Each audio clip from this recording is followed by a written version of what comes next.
Ladies and gentlemen, hello. We're happy to welcome you today at our press conference.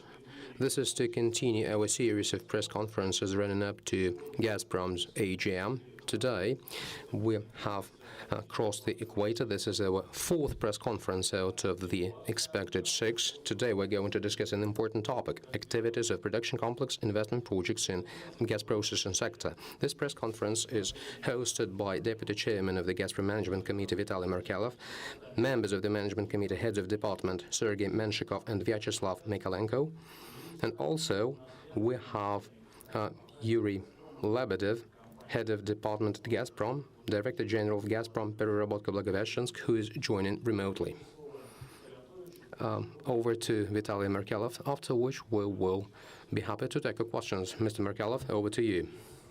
Hello, ladies and gentlemen. I'm happy to see all of you on the screen.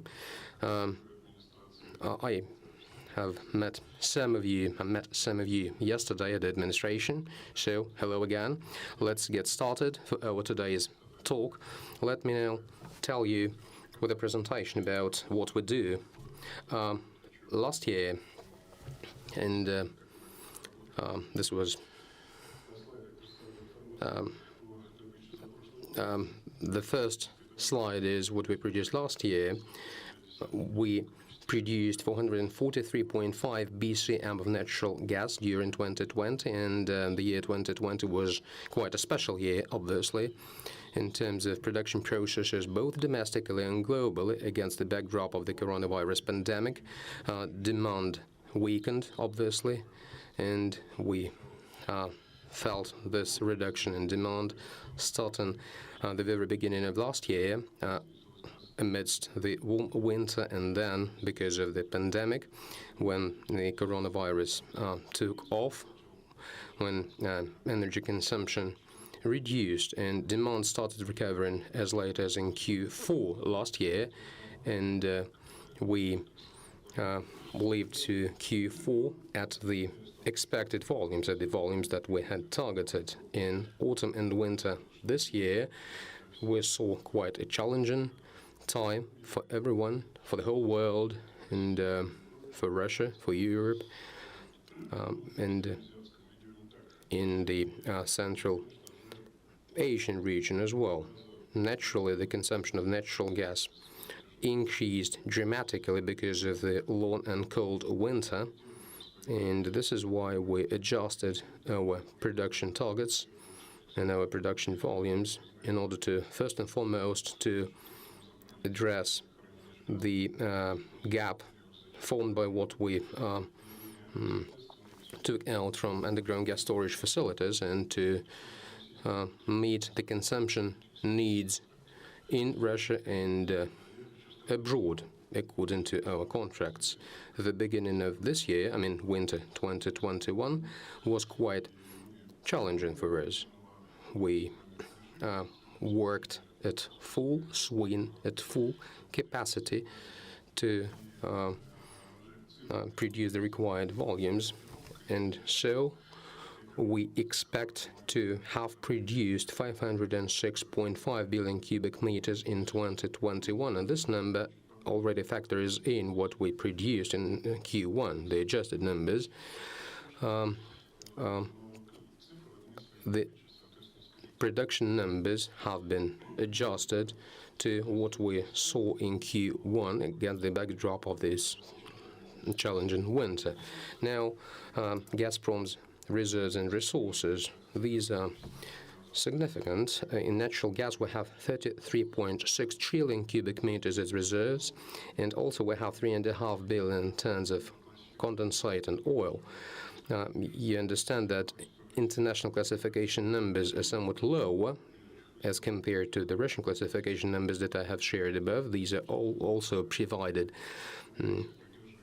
on the slide, but still the numbers are significant, and we maintain our leadership in hydrocarbon reserves globally. Last year, reserve increment was 486.3 BCM, with reserves replacement ratio coming in at 1.08. So the numbers, the targets that we have and set ourselves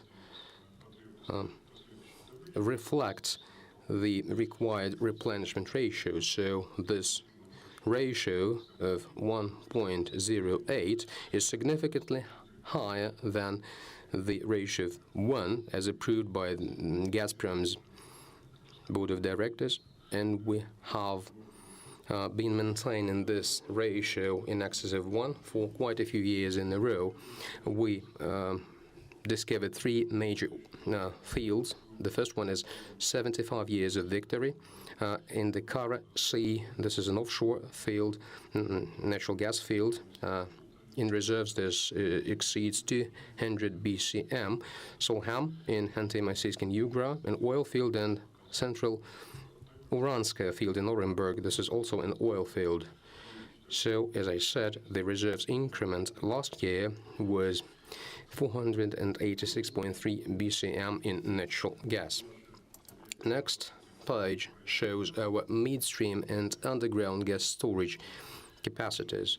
The length of gas pipelines is growing year after year. Currently, this comes in at 176.8 thousand kilometers. We're approaching 4,000 gas distribution stations, and also we have some 4,000 gas pumping units. Next page, please.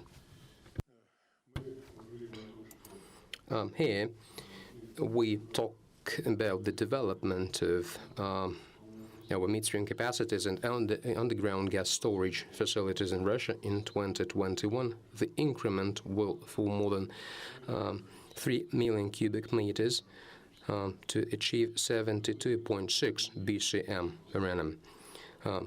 Daily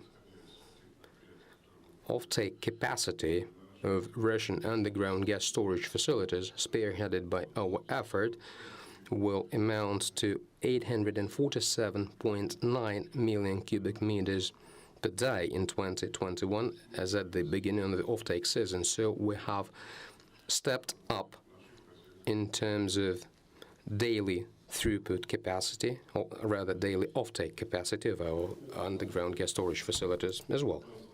Next page shows how we address industrial safety, or in a broader sense, process safety. We see a major reduction in accidents, incidents, injuries, and overall numbers of cases. So it stands to note that last year was challenging, and the past autumn and winter period was challenging as well. However, our safety performance improved in terms of accidents. Well, we reported 3 accidents, nearly equal to what we had reported the previous year. At gas distribution facilities, we saw a reduction by 23 to 25% in terms of accidents. This is great performance. In terms of heat supply, managed by Gazprom Energy Holding, we have also seen great improvement in safety numbers. I understand Dennis Fedorov took you through our success and performance in this area. Next page shows our established and prospective liquefied natural gas facilities, including the mid-tonnage LNG complex at Portova compressor station, with a capacity of 1.5 million tons per annum to come on stream this year. This is Sakhalin 2 project, our established asset that operates successfully, and this project has been classified recently as the most successful in the world in terms of efficiency, performance, and environmental footprint. It has been classified as the top-notch across its metrics. Also, here we show our LNG facility at Ustluga as part of our gas processing facility. Notably, quite recently we had a solemn ceremony to mark the beginning of the construction of this facility, where large-scale gas processing plants will come on stream. The nameplate capacity of the LNG plants will be 13 million tons per annum. This is way more than we planned before, thanks to the technological solutions that will be applied, thanks to top performance gas pumping units have helped us to boost our nameplate capacity here. Sakhalin Energy, by the way, also produces LNG in larger volumes than originally expected. The nameplate capacity is 10 million tons, and the actual comes in at 11.6 million tons per annum. These projects add up to some 27.6 million tons of LNG per annum. Also, we show another project here. This is currently approaching the completion of its feasibility study. This is our Vladivostok LNG project, see bottom right. Next page shows a greater number of projects. These are small-scale LNG facilities. Each of those has their own fortune, so to speak. Each of them is fine-tuned and tailored to its local consumer. Kaliningrad, for example, then Yekaterinburg, Tobolsk, and others are notable. The Vladivostok LNG is to be noted here. This is a brand new project because we have constructed our Helium Hub there, and for our vehicles to transport helium from the Amur gas processing plant, we decided to move those vehicles, those trucks, to natural gas fuel. Hence, this brand new LNG facility to feed our vehicles, our trucks. And currently, this is already operating filling our vehicles at the complex test stage. The Amur gas processing plant will also see a similar unit constructed to ensure LNG fuel for our trucks, and also to feed LNG to the Vostochny space launching pad, and to ensure gas supply to the Amur region. Talking about consumers and off-takers, certainly we consider the extension of gas distribution capacities that we operate. Here you can see that our footprint is vast. Indeed, this nearly covers the whole territory of Russia. So this aspect of our operation is indeed promising to meet the needs of household and industrial consumers, to deliver liquefied natural gas where we cannot deliver pipeline gas. So this will certainly diversify our natural gas supplies to the regions of Russia. Next page, the gas processing business segment. Our downstream capacities are also growing year after year. 52.5 BCM of natural gas was processed last year. 50.3 million tons was the capacity to process gas condensate and oil, or rather to refine gas condensate and oil last year. And Gazprom is Russia's only producer of helium. We produce 100% of helium. I will also say a word about it later. We also produce 85% of all sulfur in Russia. We produce 5.7% of automotive fuel, jet fuel, and diesel fuel in Russia, net of Gazprom neft. And also we produce 20% of all Russia's liquefied petroleum gases. Now, this business segment, the downstream, is promising for Gazprom chairman of our management committee has recently said that we consider this segment as something that will ensure greater monetization of the natural gas we process. All the deposits that we are developing currently have a multi-component composition.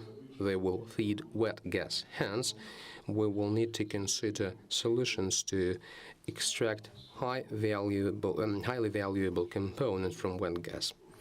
Hence, our project of Amur gas processing plant and our Ustluga projects will make us a global leader in natural gas processing. We will become the global leader of global helium production. We're going to produce 60 cubic meters of helium per annum, which is way more than our peers shown on the page. 60 million cubic meters of helium per annum. And also, on the left, you can see our gas processing plants at Ustluga and Amur, with a total nameplate capacity of 7 BCM, which will be greater than the American project mentioned there. So we are becoming a well-established global leader and an undisputed leader in natural gas processing in the world. Next page, our Amur gas processing plant. This is a project that we have been running starting 2014 when we first entered into our contract to deliver natural gas to China. And so we needed a gas treatment complex to ensure commodity gas as per our contract with China. This will help us take care of our contractual delivery volumes, and also it will ensure the extraction of highly valuable components of natural gas. Currently, we are actively constructing the plants. The progress is 75.7%. This year, we will deliver 3 trains out of the total of 6. So this is a half. And this year, we're going to bring on stream the first startup complex. This is the plants. This will embrace the utilities and off-sites of the whole plant. So in 22, 23, and 24, we will have to construct 1 train per year, which will mean lower volumes of construction. That's as compared to what we're going to bring on stream this year. So this is going to produce 2.4 million tons of ethane. This will produce propane, 1 million tons per annum. This is going to produce 500,000 tons of butane, 200,000 tons of benzene, and helium to the tune of 60 million cubic meters per annum. Also, this will feed 38 BCM of natural gas per annum to China. This slide shows all the facts and figures about this plant and our plans regarding that. The next thing is our larger scale project, the Ustluga Gas Processing facility that we're running jointly with Rusgazadobыча in the form of our JV called Ruschem Alliance. This will have a larger feedstock intake capacity. The nameplate will be 45 BCM per annum to produce 13 million tons of LNG per year, and also to produce 3.6 million tons of ethane per year.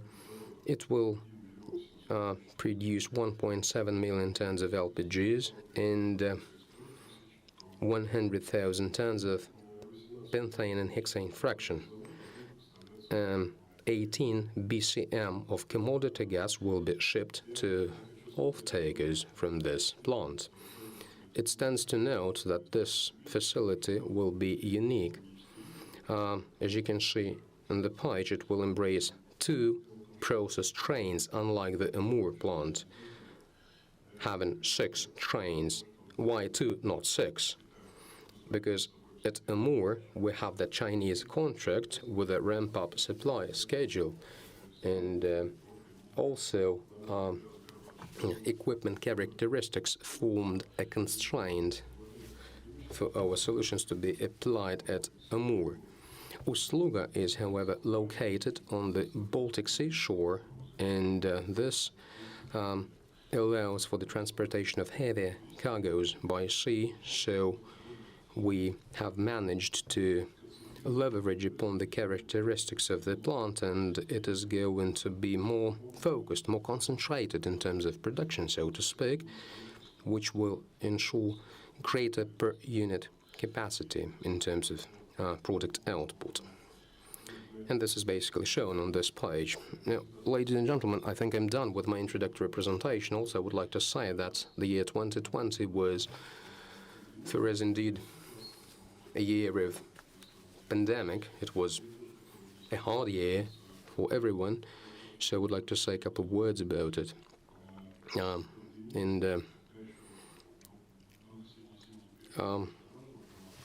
This COVID pandemic took off when winter was still there, and so we had to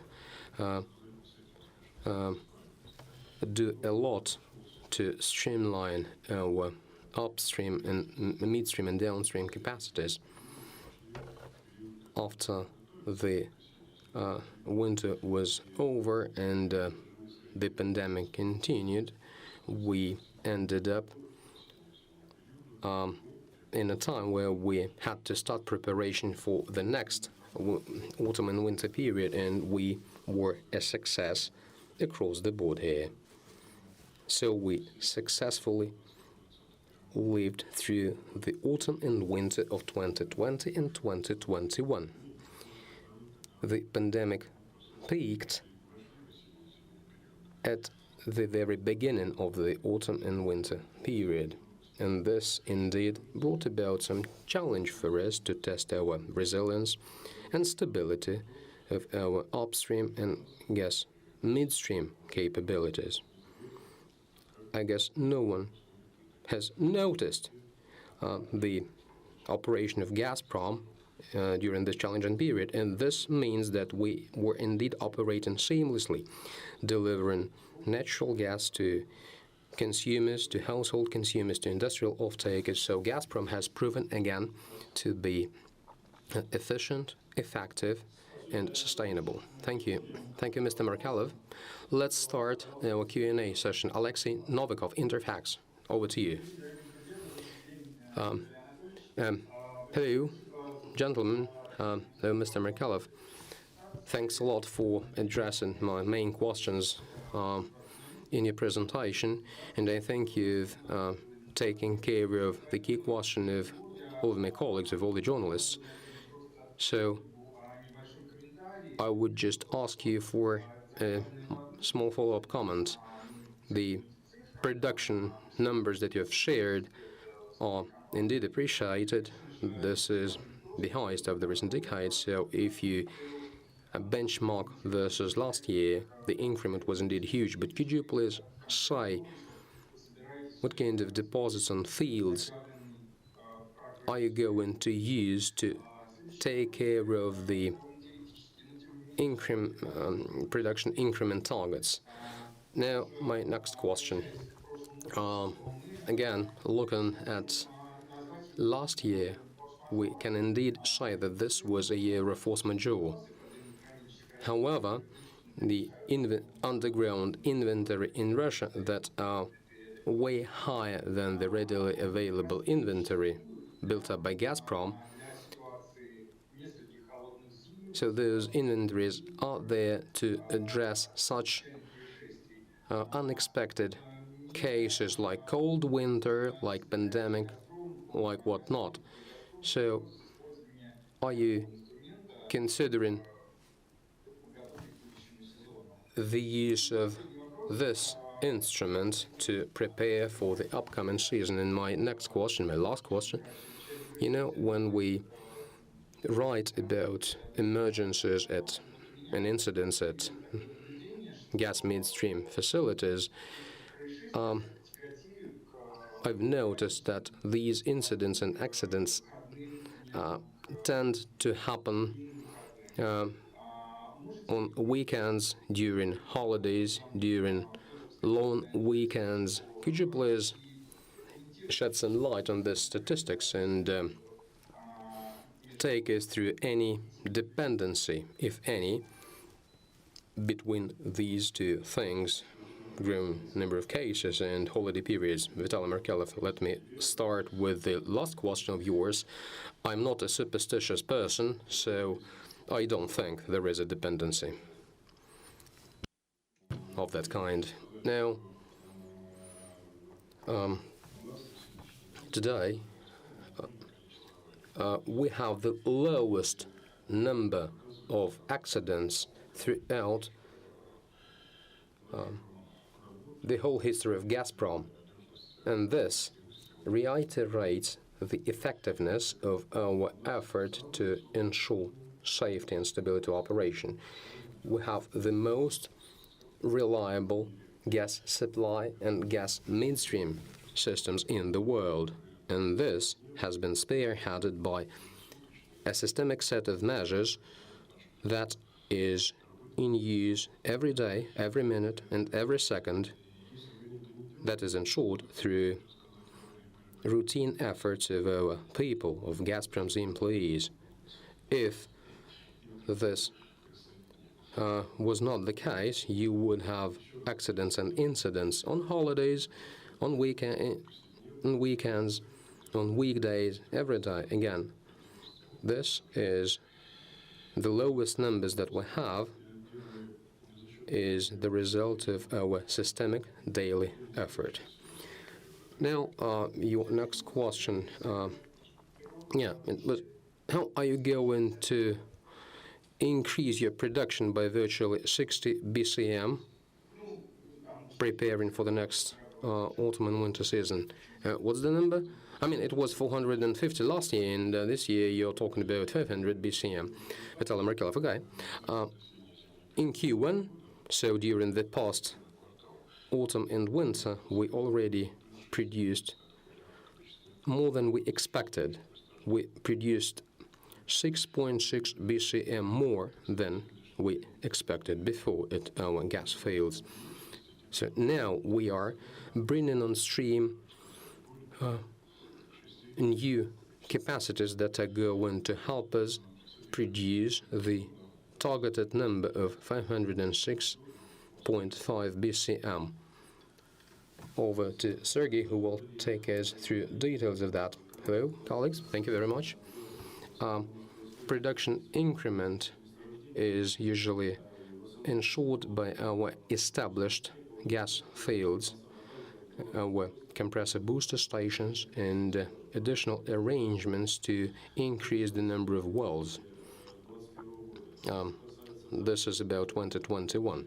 Talking about later years, starting 2022, we're going to produce more than 500 BCM via bringing on stream the Pererabotka and Krusenstern fields. These will maintain the required production volumes, if that answers your question. Thank you. And your other question was about supply of natural gas to underground gas storage facilities. Yeah, Oscar, yeah, I mean, your technical inventory, I mean, are you going to use it this year, since last year was a year of force majeure? Vitaly Markelov, your line was bad. Could you please say it again? Sure. Last year, we saw conditions that could be considered sufficient to trigger the use of gas inventory from underground gas storage facilities. Are you going to start using the strategic inventory? Vitaly Markelov. Okay, I understand. Your question is about the strategic inventory from our underground gas storage facilities. So I said that our underground gas storage facilities gave us more than 60 BCM during this past autumn and winter. These were operating very actively. However, we have not touched the strategic inventory, and we are not going to do so. Also, I would like to note that offtake volumes were large, and so we will have to do a lot preparing for the next autumn and winter period via injecting natural gas into underground gas storage facilities, because the storage volumes increased, the storage capacity increased, and to replenish the required volumes of gas, we will have to work actively on the upstream and midstream side. So we have inventory replenishment plan attributable to our underground gas storage facilities, and we are currently keeping a close eye on the plan, and we are closely monitoring that, and we are on track. We are working as per this plan. So by the beginning of the offtake season, we'll ensure the required volume of natural gas inventories in our underground gas storage facilities. Thank you. Next question comes from Газовая промышленность, Menshikov. Hello, colleagues. Hello, Mr. Markelov. I will ask 3 questions today. The first one, how would you articulate the company's strategy in downstream today? The next question, we have discussed the underground gas storage facilities recently, and as we know, in recent years, Gazprom has indeed been increasing underground inventories, hitting record levels.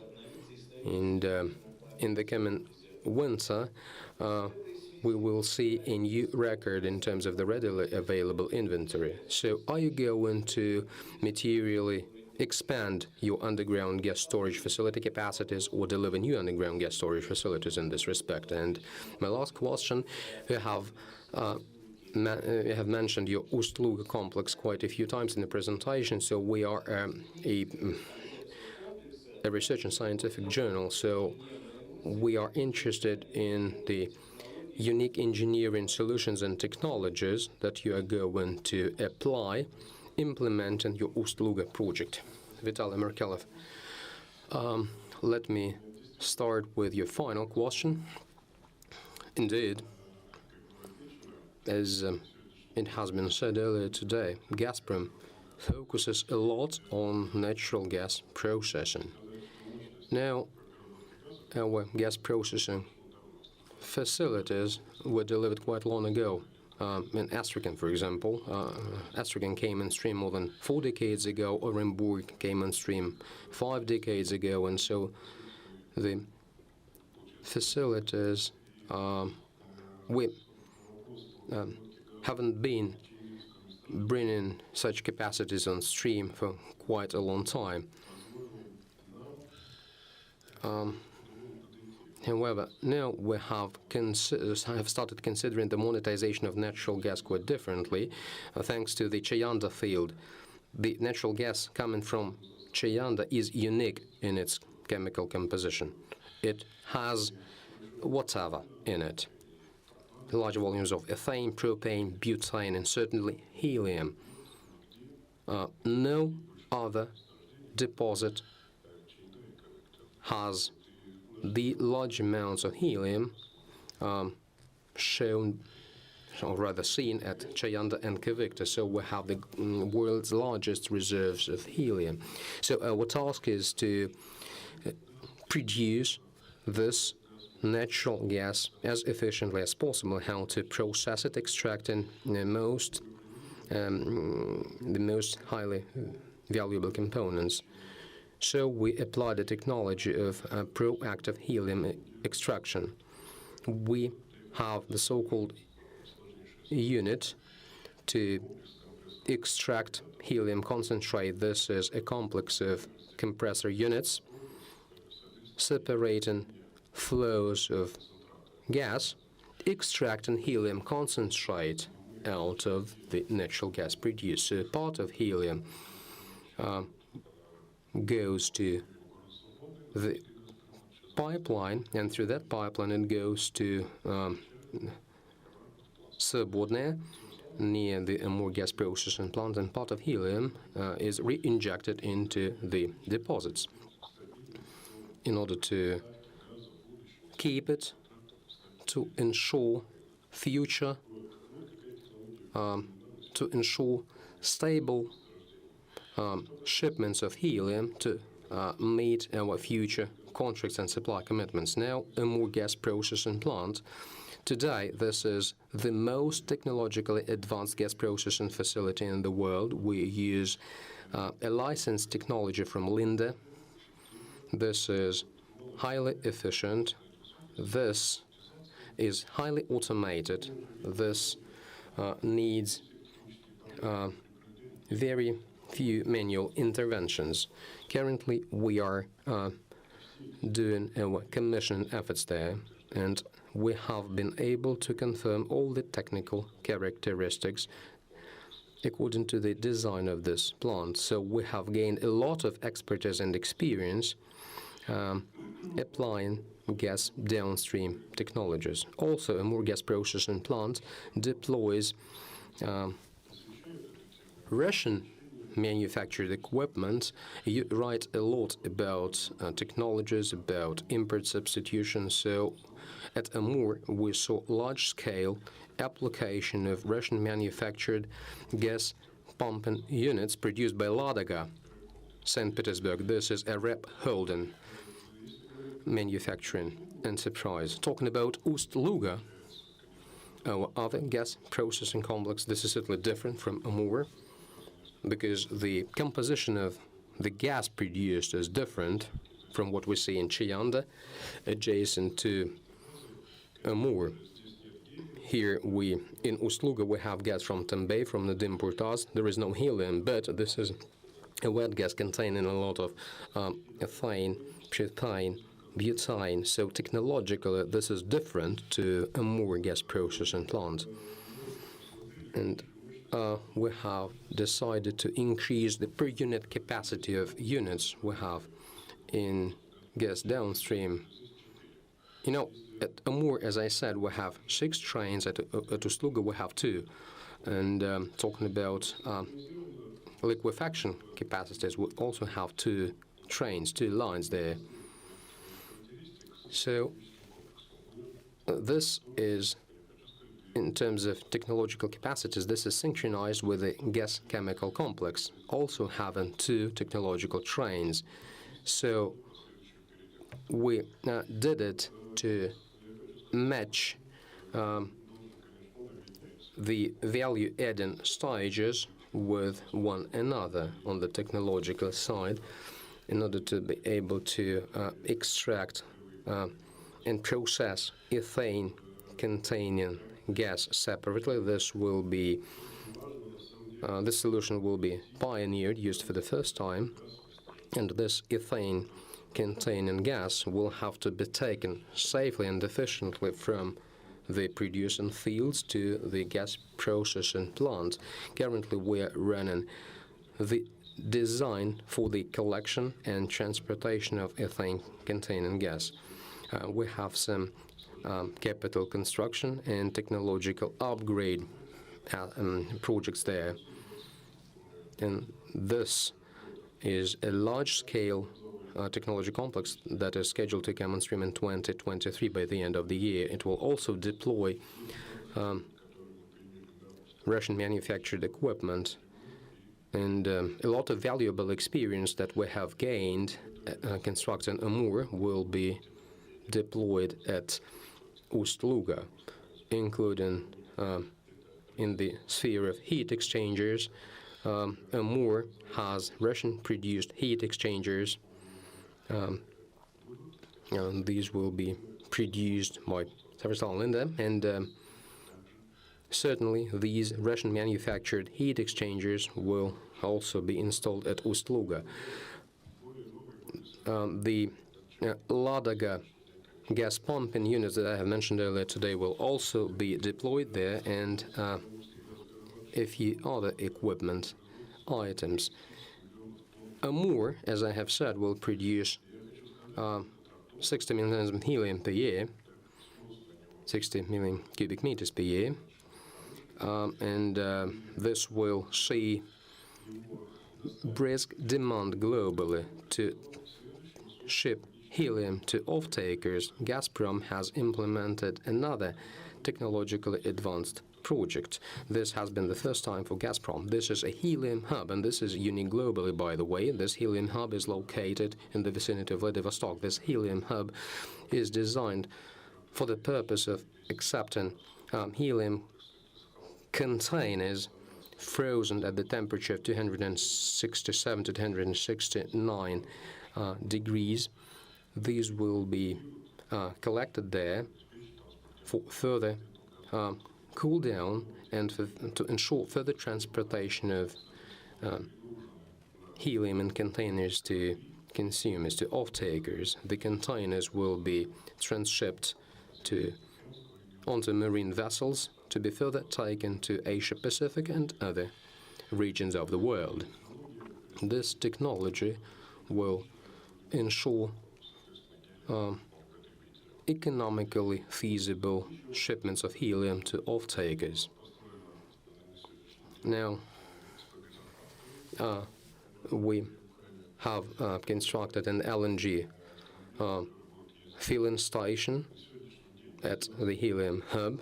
Currently, 18 Kamaz trucks have been delivered to the Helium Hub, and in early June, we will see the first run of those LNG-powered Kamaz trucks from the Helium Hub to the Amur gas processing plant. This will be our pilot run to test the solutions, how much time it will take for those trucks to arrive from the Helium Hub to Amur gas processing plant, how often the drivers will have to take rest, and so on and so forth. I hope that does answer your question. What are your other questions?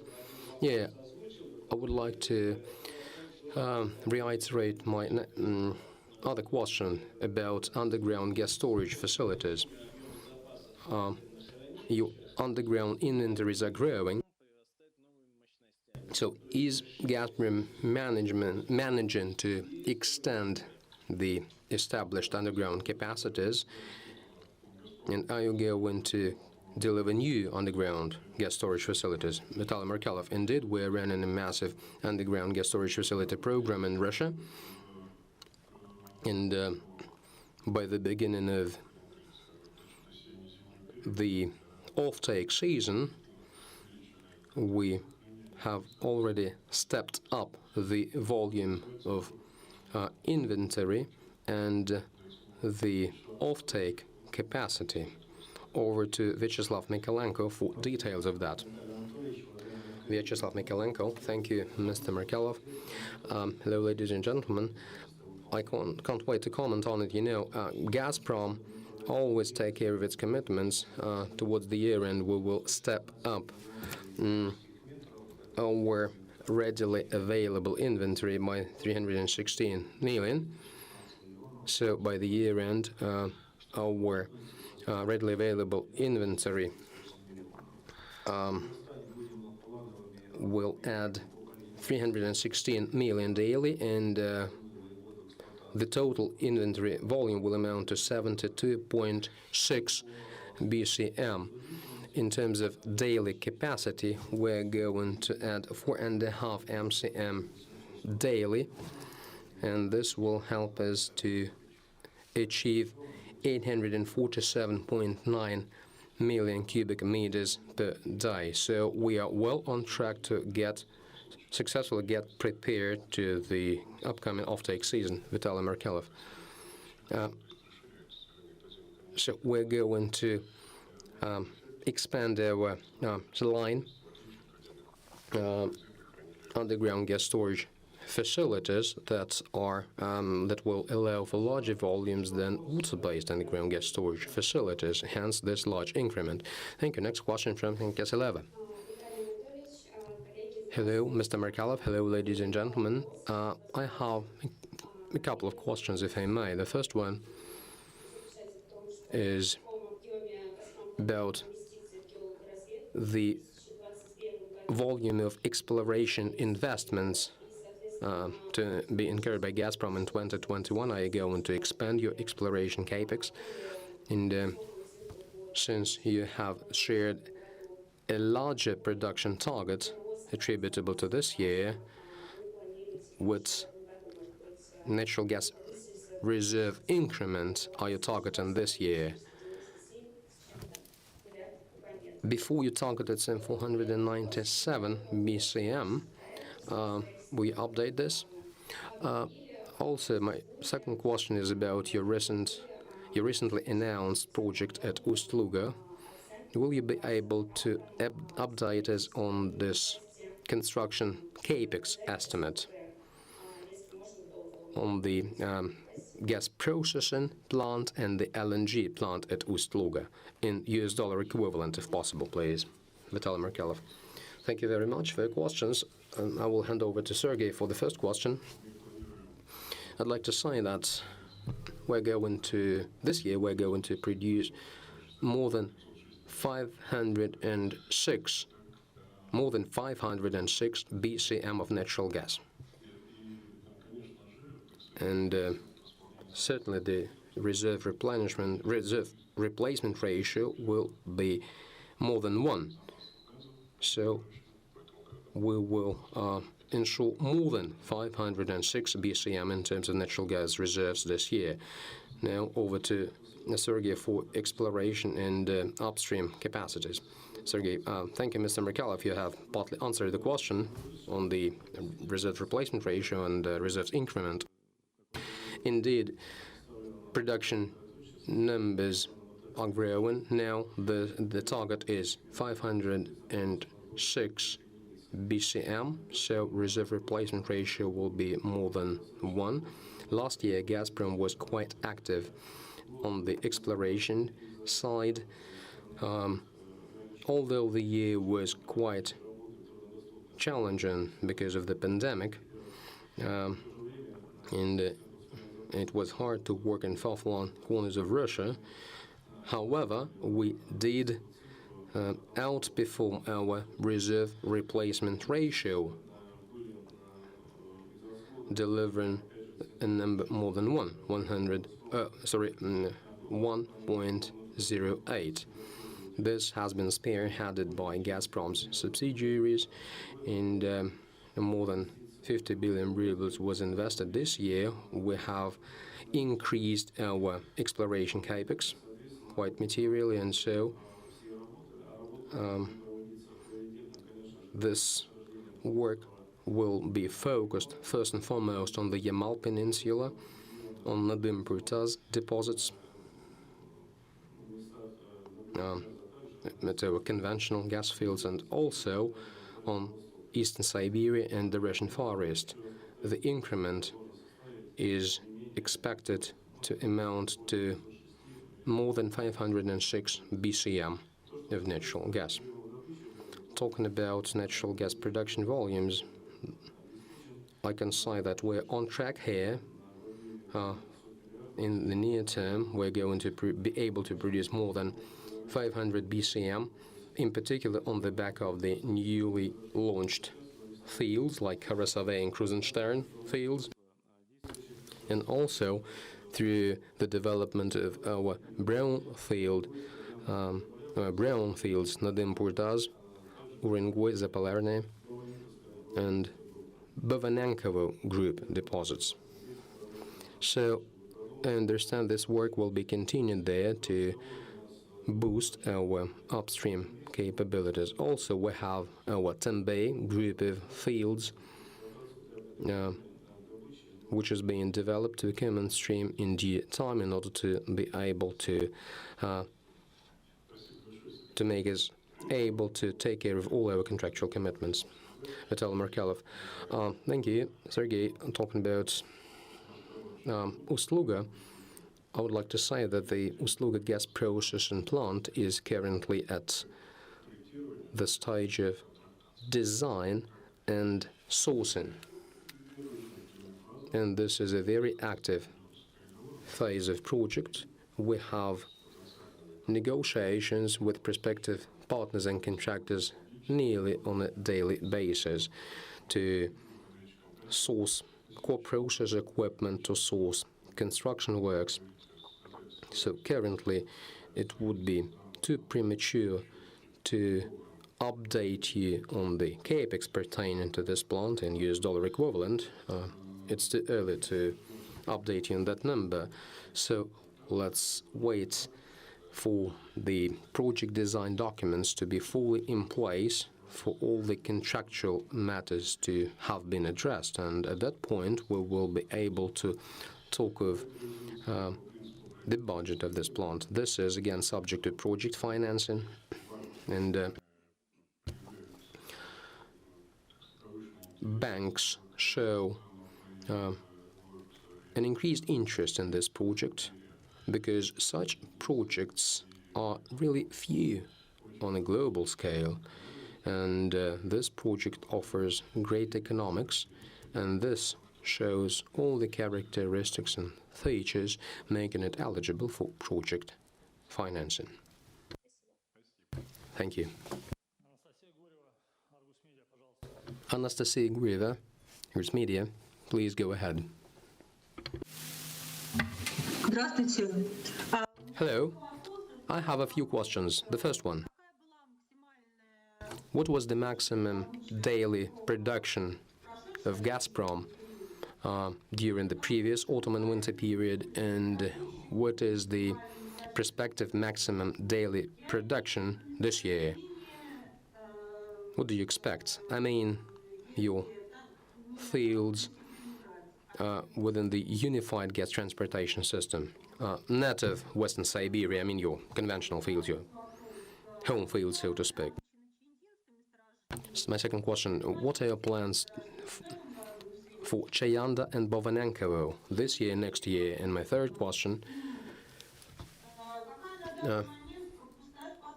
what is your current throughput at Ukta-Torzhok 2? And my final question, when are you going to construct a pipeline to connect Nadem-Purtaz fields to Ustluga?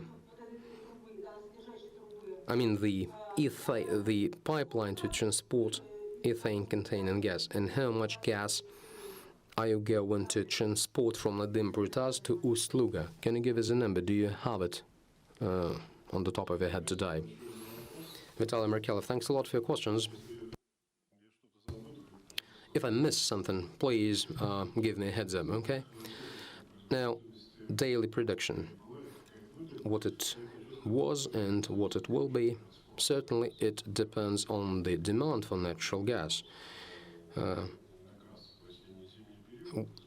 We understand that demand in autumn and winter is a matter of a balance of production and consumption. If there is a gap, underground gas storage facilities are used to address the gap. This is our routine daily work. Now, so what production we will deliver in this or that period is something that I currently cannot comment upon off the top of my head.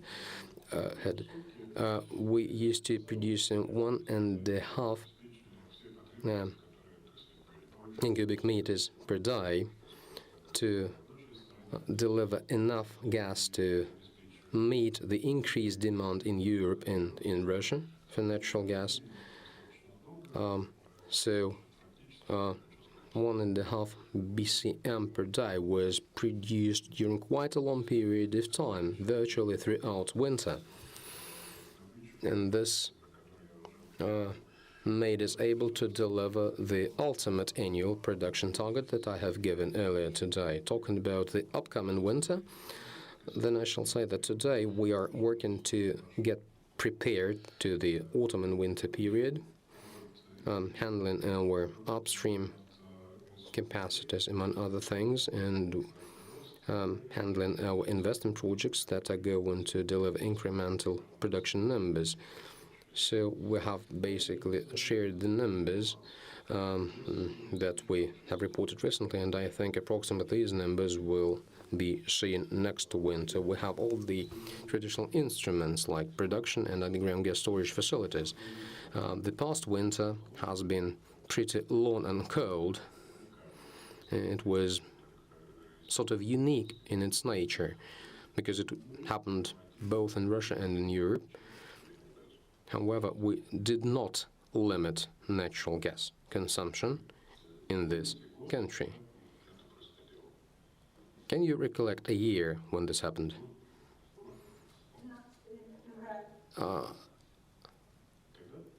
When did it happen? February 2012, Vitaly Markelov. Yeah, it was just limited for 3 days, if I'm not mistaken, right? So it stands to know that today we have all the required tools and instruments to meet natural gas demand and consumption needs. Then your question was about Cheyanda. Oscar, yes, Cheyanda and Bovanenkovo, 2021 and 2022. What are your production plans and targets? Over to Sergey for Cheyanda and Bovanenkovo. Sergey Menshikov. Well, Cheyanda production targets for 2021 will be delivered as per our contractual supply commitments, and this is a commercial secret. Talking about Bovanenkovo, production numbers in 2021 are going to be in excess of 100 BCM of natural gas, and as Mr. Markelov has already said, it will depend on the consumption of the market situation, on the demand, and on tasks that Gazprom will have in 2022. I would say the estimated targets will be pretty much the same. We will be delivering slightly in excess of 100 BCM per annum at Bovanenkovo. Mr. Markelov, talking about last year, and Cheyanda, you know that we met our contractual supply commitments to China, and in Q4 last year, when cold winter took off, it was in December, we even oversupplied. We delivered more gas that is set in our contract. You know it perfectly. Talking about this year, and as per our contracts, we deliver more natural gas than in 2020 based on our ramp-up schedule. So we are taking care of all the contractual commitments under our arrangements with our Chinese partners. Gazprom is a reliable and responsible supplier, and we will do so this year and in the future. Gazprom is a reliable supplier of natural gas to Russian and international gas off-takers and consumers. Now, your question was Ustluga 2, right? Right, yeah, the throughput capacity. Well, the pipeline is 45 BCM. This is 100 bar. 1400 millimeter pipe. I understand your question is connected to the supply of natural gas from Vladivostok to Ustluga. Oscar, no, it's not that. There is no such connection. I just wanted to understand the current throughput capacity of the pipeline. This question is rather attributable to Nord Stream 2, but there is no direct link. I mean, you have been stepping up the capacity of the pipeline Ustluga 2, and I'm struggling to recollect the currently available capacity. I understand this must be 45 BCM. Mr. Markelov, this is 45 BCM. This is the same. Oscar, so all the compressor stations are in place, right? Vitaly Markelov, yes, everything is in place, and this is 45 BCM. Now, talking about Vladivostok, again, it is going to be 45 BCM natural gas. So this is 45, okay. And when are you going to start constructing the pipeline? Mr. Markelov, we have already started the construction of the pipeline. Oscar, do you mean you have already started the construction of pipeline from the Importaz? Mr. Markelov, no, there is a pipeline available. We have just secured dedicated capacities to deliver ethane-containing gas from the Importaz to Ustluga.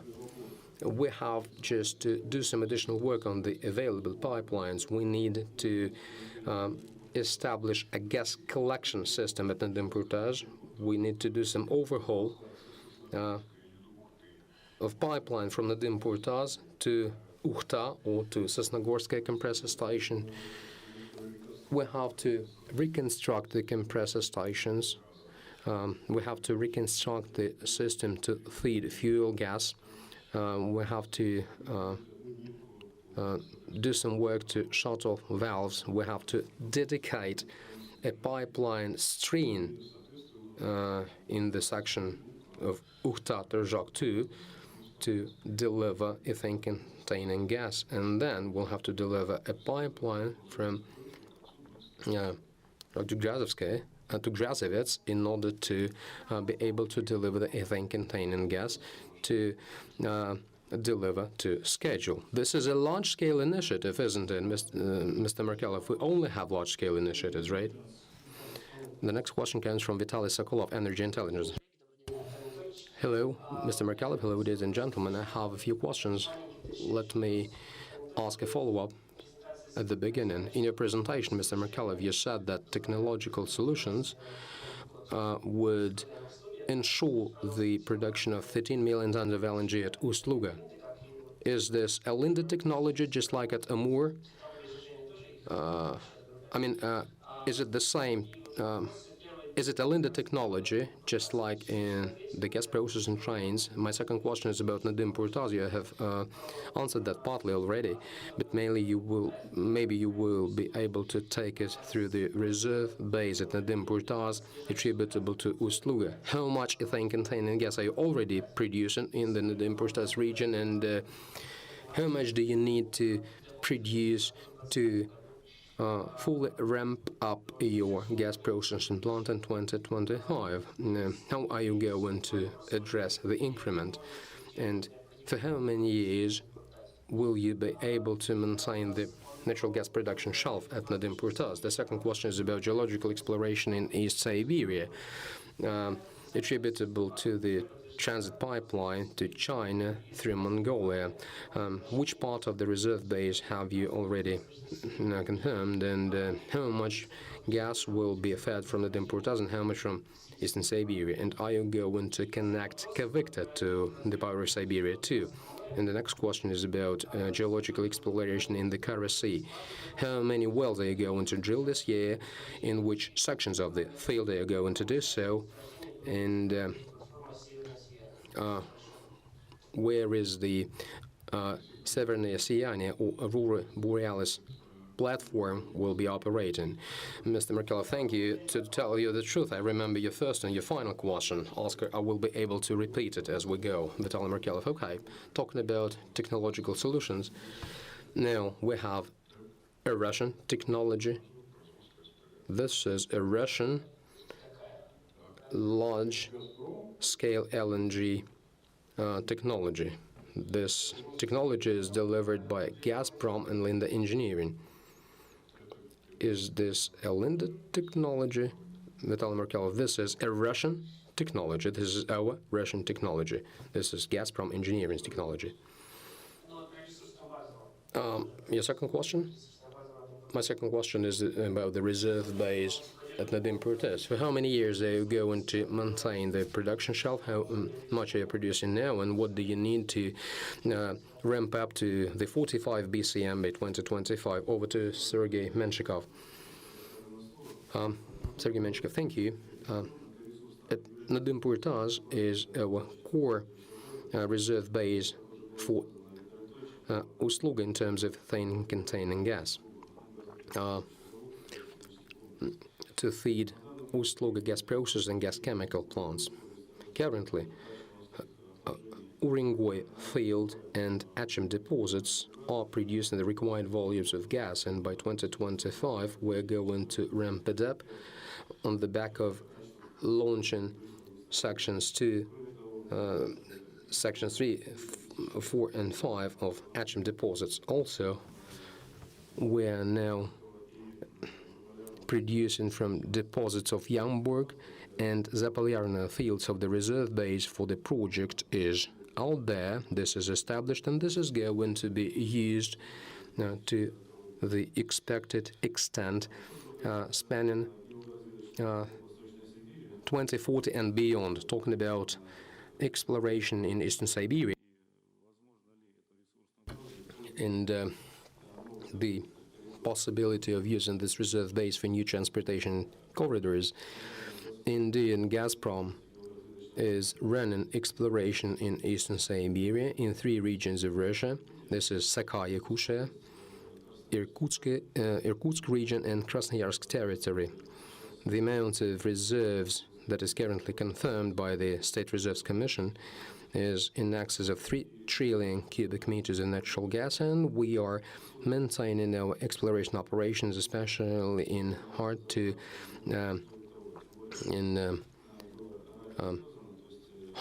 reach fields. As it has been said, those fields offer a multi-component composition of natural gas containing a lot of highly valuable components, and so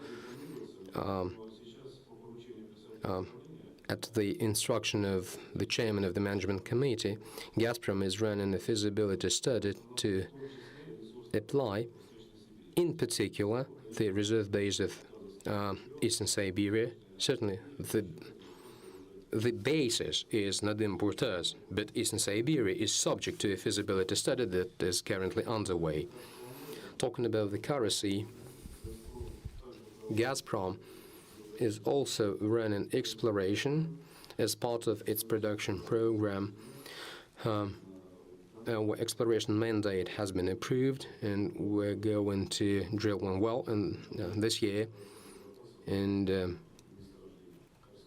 then we will expand our appraisal operations in the Kara-Sea. Thank you. And which license block in Kara-Sea? And also, I asked you a question about the Kavykta field. Are you going to connect it to the Pyro-Siberia too? Because this before you were targeting a higher production shelf than now. And also at Nadim Burtaz, do I understand it correctly that you can produce 45 BCM per annum beyond 24, only at Nadim Burtaz, net of Tambay, to take care of the Ustluga gas processing needs? Sergey Menshikov. Indeed, we can go beyond 2040, and also, talking about Tambay, we have recently signed an arrangement under which Tambay will also be used to feed ethane containing gas to Ustluga. Talking about Kavykta, I haven't said Kavykta. I've mentioned Eastern Siberia. So again, let me reiterate, at the request of our CEO, we are running a feasibility study to consider the connection of Eastern Siberian fields, including the Kavykta field, to the new gas transportation system. But again, this is governed by a document that is currently in progress. Thank you very much. Thank you, colleagues. We have been working for more than an hour already. Are there any... I guess there are further questions, so please ask 1 or 2 questions each. Oksana Kobzev, Reuters. Please go ahead.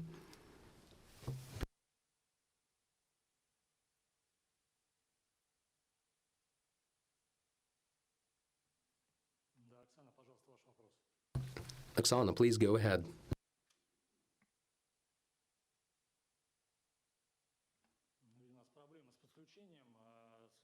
I understand Oksana has trouble connecting. And the next question comes from Dina Krennikova, Bloomberg.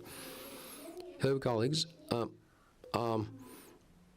would like to ask you the following question. Are you preparing a project to construct gas pipeline for the Rosneft's chemical complex? And also, have you discussed it with Rosneft as to the delivery of gas to? Thank you.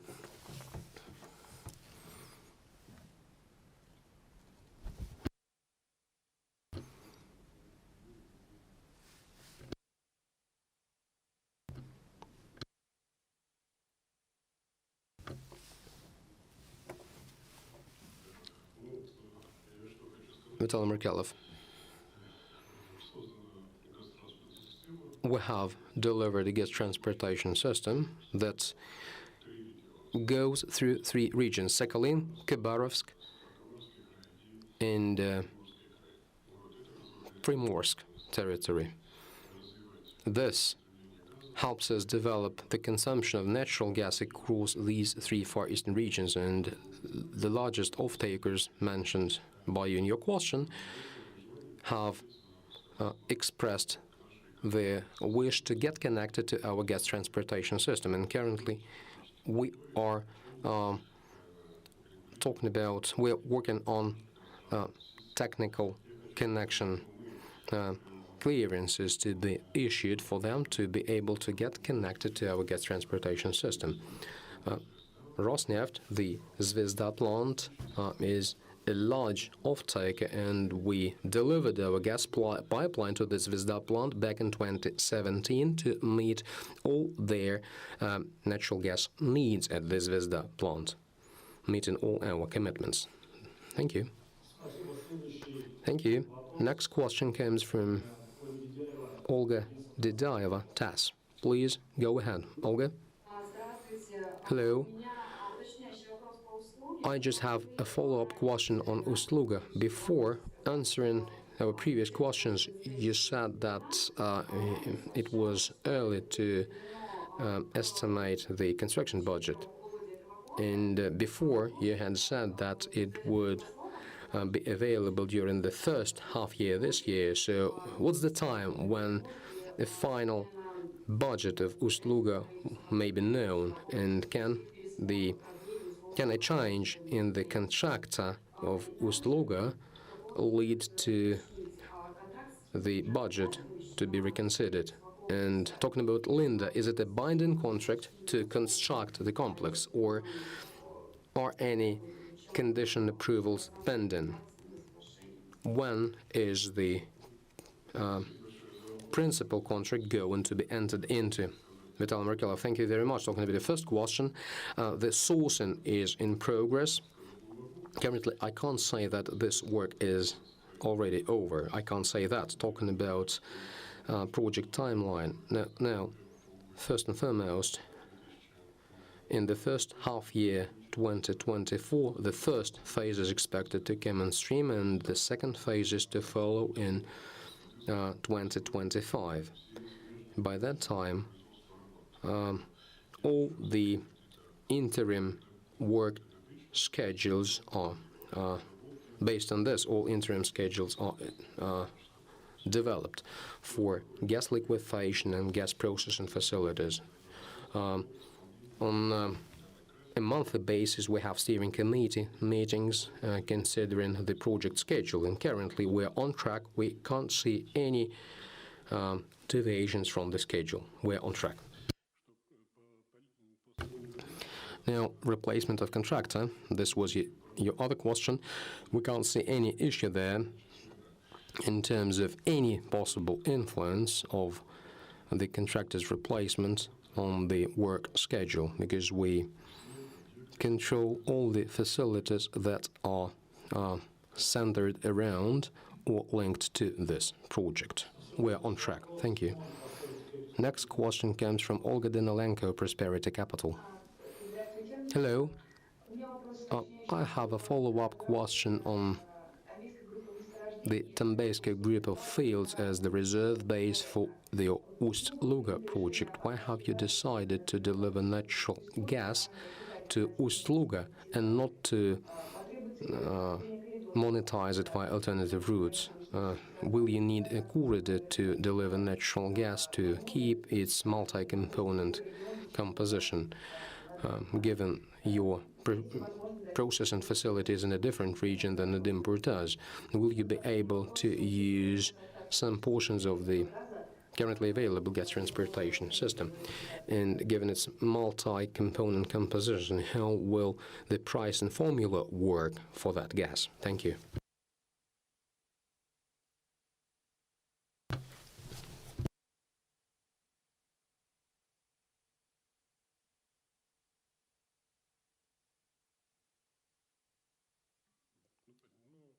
Vitaly Markelov. Well, let me start off handing over to Sergey further on. Now, Tembayska group of fields also has this complex multi-component composition of natural gas, and the geological structure of deposits is also pretty complex there.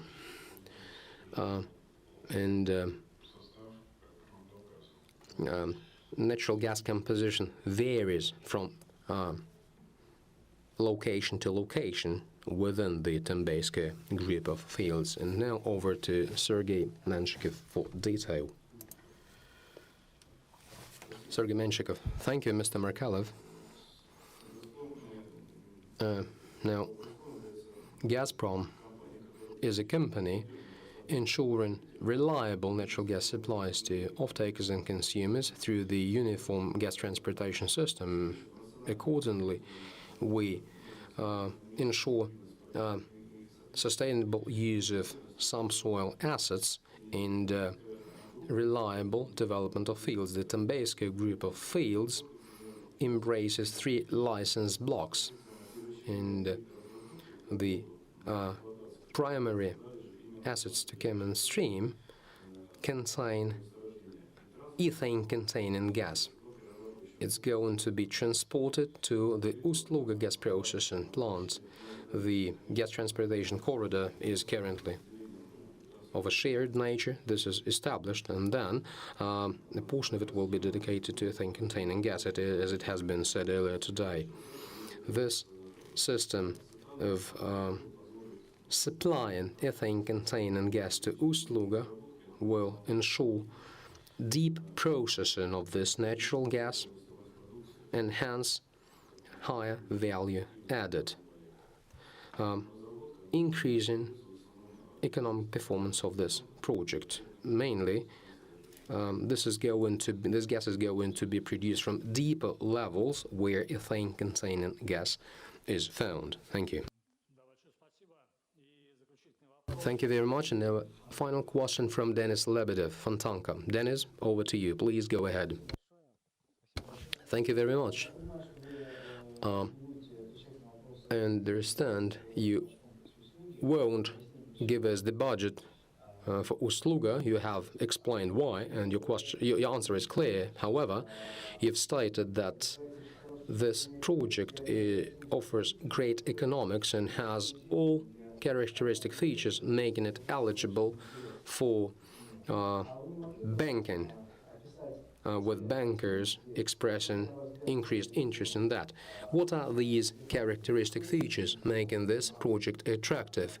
What has made it interesting to banks? What's the investment return timeline? What has helped you, made it interesting to banks? Have you come to bankers saying, you know, we do not know the budget, we do not know how the project costs? And by the way, who are the bankers, and can the National Welfare Fund be deployed here? Vitaly Markelov, you know, you're asking questions that cannot be answered today. What bankers, National Welfare Fund, and so on. Currently, the project is at the stage of finalization across the spectrum. Project design documents are being drafted. Cost estimates are on the way. Negotiations are on the way. So excuses, but we cannot share any final information off the top of our head now. What makes the project attractive? Now, where can you see these amounts of ethane deliveries? 3.7 million tons of ethane. This is unprecedented. This is going to feed the production of more than 3 million tons of polymers, 13 million tons of LNG on the Baltic Sea shore. Have you ever seen anything of the kind? I mean, this is all year round shipments of LNG to markets. So, against this backdrop, by the way, this is reliable supply of gas from the reserve base for this project, ensuring deep conversion and high value-added products to be generated, hence increased monetization of the reserve base with the help of the Ustluga Gas Processing facility. Also, per unit efficiency and performance will go on to be pretty high. This will be the most modern and advanced gas processing plant globally, because it will deploy state-of-the-art, all the state-of-the-art technologies in the sphere. Thank you. Thank you very much, ladies and gentlemen. This does conclude our press conference for today. Our next press conference will discuss natural gas supply to the regions of Russia and development natural gas transportation infrastructure, and this will take place on the 9th of June. Mr. Markelov, ladies and gentlemen, thank you a lot for your great questions for this live communication session, and let me extend my greetings to you. Today we have the day of St. Petersburg city. So have a good time, and I hope we will see each other in person this year. Thank you very much. Take care.